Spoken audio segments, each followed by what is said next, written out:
Welcome to Traction with the Tiger, your go-to podcast for staying ahead in the world of accounting, business, and beyond. Hosted by Boyum's own Tax Tiger, each episode dives into hot topics, industry trends, and invaluable tips to help you thrive. With engaging guests, insightful conversations, and practical advice, Traction with the Tiger delivers the expertise and inspiration you need. Now, let's get started. Welcome to Traction with the Tiger. I am your host and Tax Tiger, Chris Wittich. I focus on moving myself, my clients, my firm, and the profession forward. As always, our podcast is set up in the style of an EOS meeting. Today we have Drew Wolf joining us to discuss how tax season went, specifically as a couple of fathers of very small children. So we'll start with the segue with our business and personal best from the last couple of weeks. So what do you got? Man. Well, personal best, as you just mentioned, became a father 4.5 months ago. Had the little guy, baby boy named Lewis, born on Black Friday. So day after Thanksgiving. Discount baby?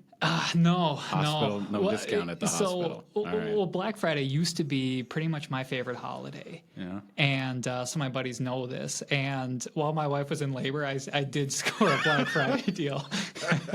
It was wild tickets for the in-laws. Anyway. Business best. We are recording this podcast on tax day. Mm-hmm. So the business best is purely that all my work is taken care of. Oh, your list is done. List is done. Yeah, got officially blessed a couple hours ago, I think. That's pretty good. Yep. For me, I'll say personal best watching most of the Masters this last weekend. Sometimes I know in the past it's been a struggle. The Masters is on and you're like, no, it's still tax season. I don't have time for that, but mostly watched it. My 3-year-old's not that into it, so I got distracted a fair bit. But just the idea that I could sit down and watch it for the most part was pretty good. Mm-hmm. And I don't know, maybe that's my business best too, is that I wasn't working.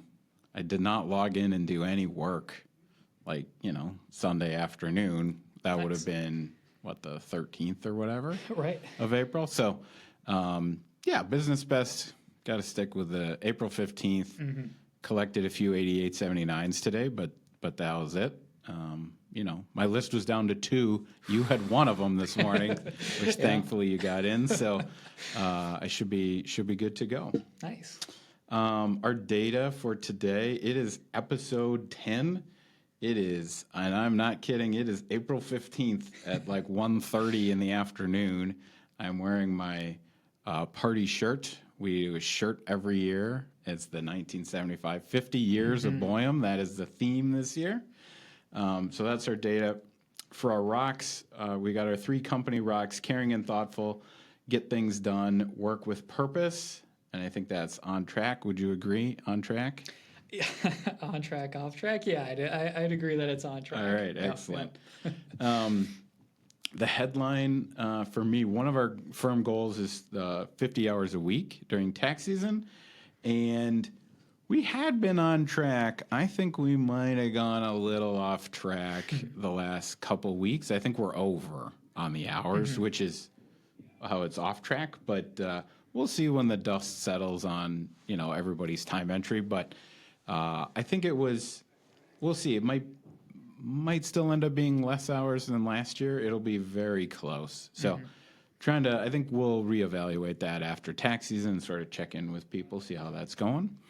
For the to-do list, episode 11 is going to be about bill managers and the benefits. I think the benefits of bill managers, how it's better for clients and better for the staff and better for the partners. It's a win-win-win. But our issue today, what was tax season like as a father? Mm-hmm. You have a 4.5-month-old. I have got a 7-month-old at home, in addition to the 3-year-old. So it's been a tax season. Would you say it's been your best or your worst tax season to date? How does it compare? I would say it's closer to the worst than the best. Yeah.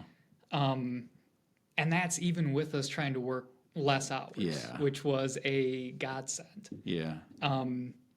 Yeah, it was a struggle at times for sure, without a doubt. I mean, Lewis is our only child, and maybe we were a little bit naive going in. Like I thought we were prepared, but maybe naive. You know, when the due date came out at the end of November, I was like, great, all right, we'll have a couple months, you know, with December and January to kind of get our feet under us before busy season really amps up, right? Yeah.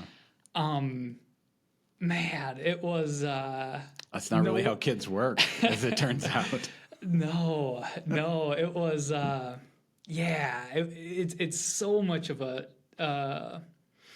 life adjustment that nothing can prepare you for, right? Yeah. I had almost compared it to, you know, when you get your first job out of college. So for me, you know, I started at Boyum 9 years ago.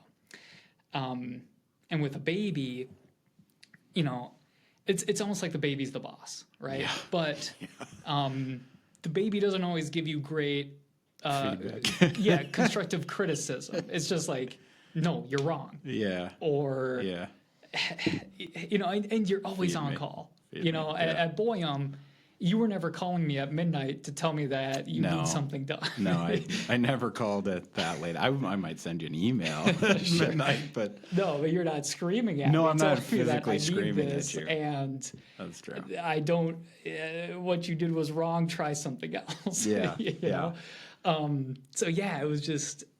Man, it was so much of an adjustment. And, yeah, I thought we would have gotten our feet under us a little bit better. But that's just not how things happen, and we just had no idea how difficult it can be sometimes. Yeah. I mean, people say like you can't necessarily get prepared for it, and I'm thinking back now. I mean, I feel like the second time I was more prepared. I was like, all right, I got a better handle. Still, the baby. Maxwell, he did not sleep very well. The last 2 nights he slept a little bit better, but you know, we had figured like, oh, he'll be sleeping through the night by the time tax season rolls around. Sure.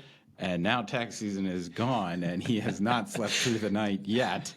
There might have been one random night in there he slept and we were like, oh, is this the turning point? No, it wasn't.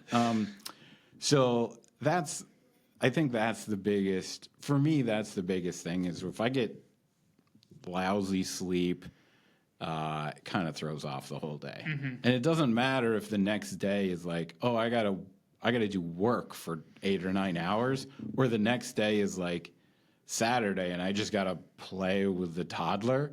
If I got crummy sleep the night before, like, is it gonna be a rough Saturday, even though I'm not even working? It's like, so that's tough. I think back to when we had our first, the due date was after tax season. She came 5 weeks early, unexpectedly. That's right. And I just like dropped everything and we were hanging out in the hospital for the first week. And it kind of puts it in perspective. So I wasn't intending for that tax season to be kind of interrupted by baby, and it was.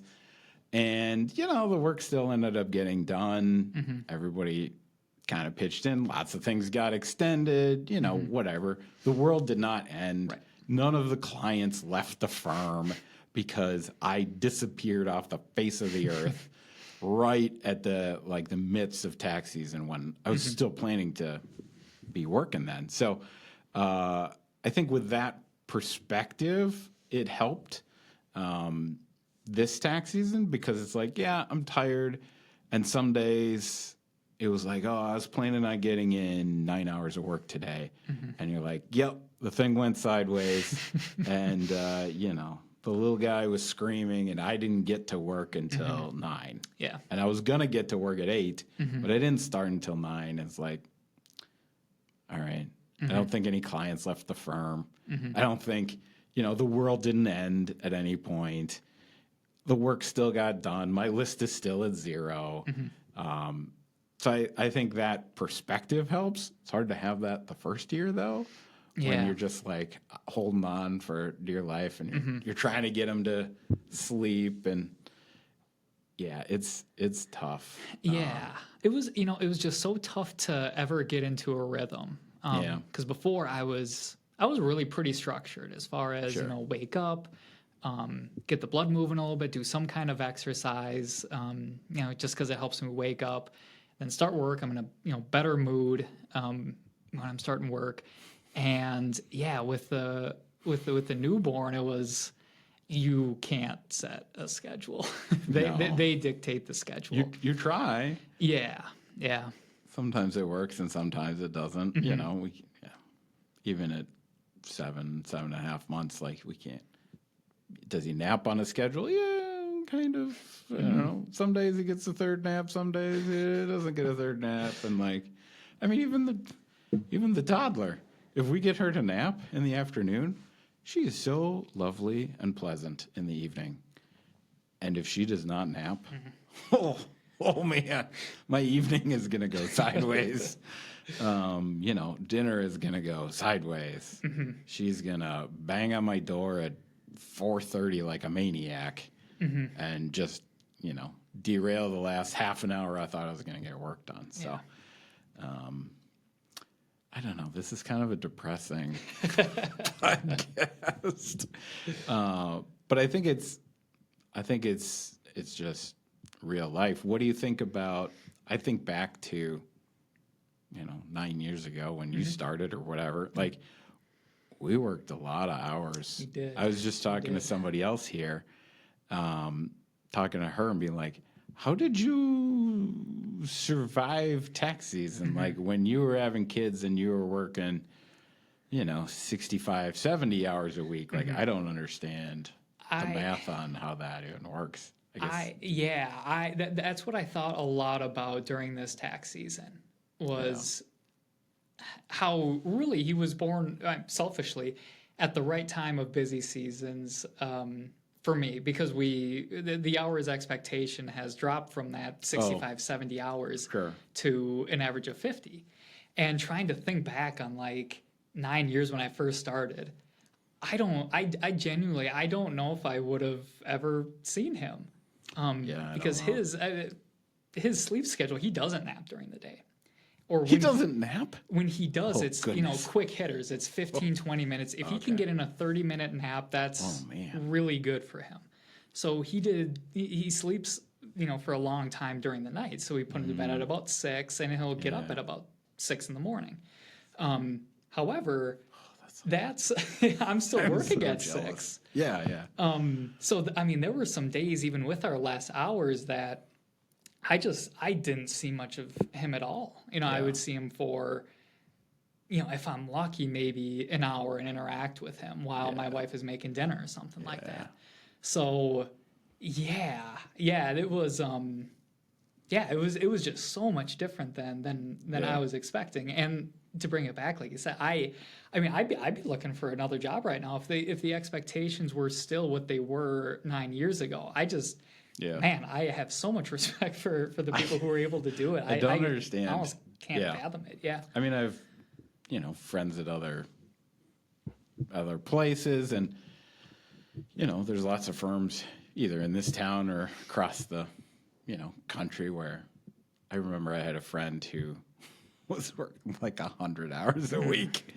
And I was just like, I don't understand how you do that at all. But then, like, you throw in a kid, and you're just like, holy smokes, it's just impossible. And then even, like, other ages, too. Like, right now we're talking about, young kids. And then it's, all right, work 100 hours while your kid is doing activities and has sports or speech or music stuff going on. Like, it's crazy. It really is. I'm looking forward to that challenge, though, because at least I'll be sleeping well at night. And maybe that's just, I'm like short-term focused only on sleep.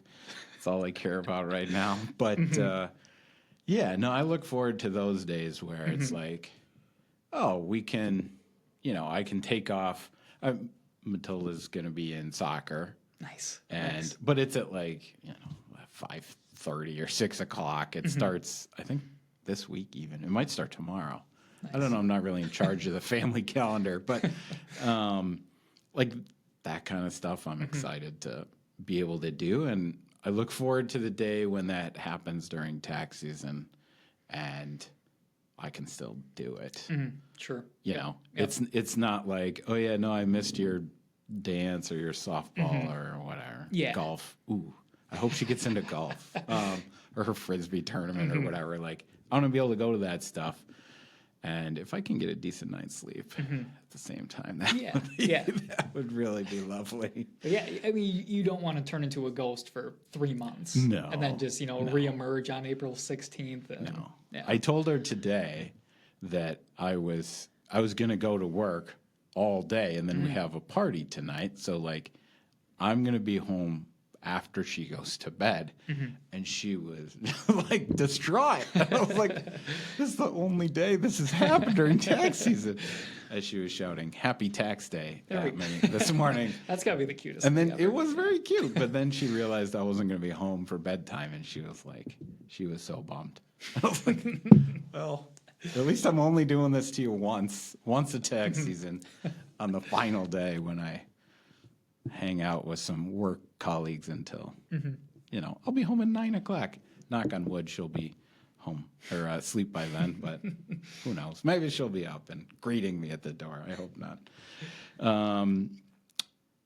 So I don't know how we solve this problem, really. This issue of like tax season as a father or as a father of a newborn. I don't know that there really is a solution for that. You can not have children, I guess. Sure. But I think we would both agree they're quite lovely, despite the lack of sleep and the, the troubles. They're worth it. But no, it's tough to balance. it really is. It really is. And like we had mentioned, it's working less hours. Like our expectation this year was 50. We want to get to 45 at some point. Yeah. Which would free up time. But man, I mean, even with the 50, I still felt like my wife was taking on so much more of the responsibility, and I just could not help the way that I wanted to, or way that I envisioned going into the tax year. Yeah. Or the way you do the rest of the year. Yeah. Whatever you're doing in May, you're doing less of it in March. Right. Yeah. Right. The solution is to work less. It's easy to say. It's harder to do sometimes. But I think in our next episode, we're going to talk about bill managers, and that's, I think, a good way to work less. So there we go. More to come on that. So as we wrap up, what would you say is the rating for the episode here today? Oh, jeez. 1 to 10. 1 to 10. Like an EOS meeting. Well, let's see. If it's under an 8, I have to explain why, right? That's true. Oh, man. But I'll give it a I don't know, 7.5. 7.5. All right. Yeah. So why was it less than an 8? Well, I was just notified that I was going to do this, I don't know, maybe an hour ago. Well, I collected some thoughts. That's fair. That's fair. Maybe some first-time jitters. Would you allow a retrospective review? Like say you do ask me back, not a guarantee, based on your rating. We'll see. That could be upcoming. Could I look back and give this a different review upon further evaluation? Yeah. Okay. Maybe our producer will make it look good. There we go. And you can give it a higher score next time. I'll go with a 9.3. Ooh, wow. I've lost track. That might be one of my highest ratings. I think it's the right kind of issue that needs to be discussed. That's a big thing we focus on in EOS is like, are we talking about the right issues? I think this is the right issue.